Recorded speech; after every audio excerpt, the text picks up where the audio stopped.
Оказва се, че преди 60 или 70 години някъде е съществувал реален план София да си има море. Ти го знаеш това много добре. Защо обаче това не се е случило, сега ще разберем в следващите минути. Добре.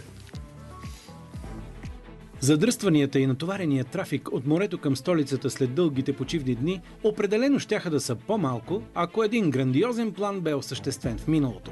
И ако си мислите, че това е строежът на някоя магистрала, се лъжете. Проектът е далеч по-мащабен, а именно създаването на Софийското море.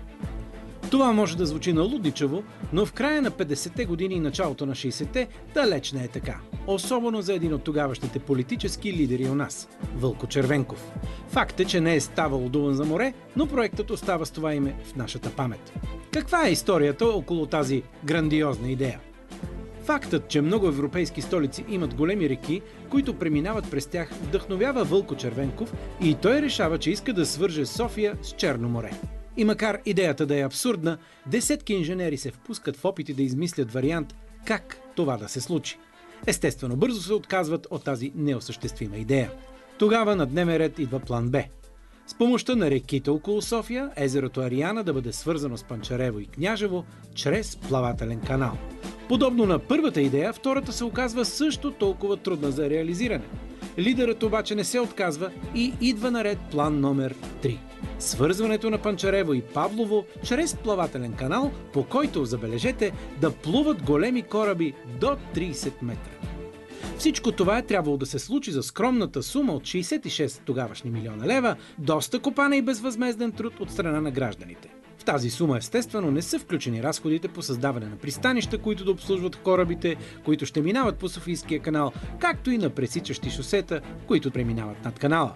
Планирано е отсечката да бъде дълга цели 17 км, а дълбочината му да бъде минимум 5 метра. Изкопните работи започват през 1959 година. Напук на всички, вместо лидерът да предвиди култовия за комунистическия режим 5-годишен план за изграждане, той решава, че 2 години ще са достатъчен срок за изпълнение. Строежът стартира успоредно от двете начални точки – Павлово и Панчарево. По трасето трябва да бъдат изградени и малки пристанища.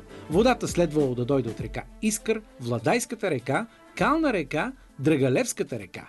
Общо взето от всеки воден източник около София. И макар грандиозният план да звучи чудесно, то за година и половина са прокопани едва 9 км, а ентусиазмът около проекта се изпарява, след като най-сетне се чува гласът на експертите, които от самото начало алармират за сериозната възможност от наводнение. Така строежът на морето приключва, а софиянци отново с доброволен труд зариват изкопа. Дали Китен щеше да е квартал на София, ако тук имаше море? Остава загадка.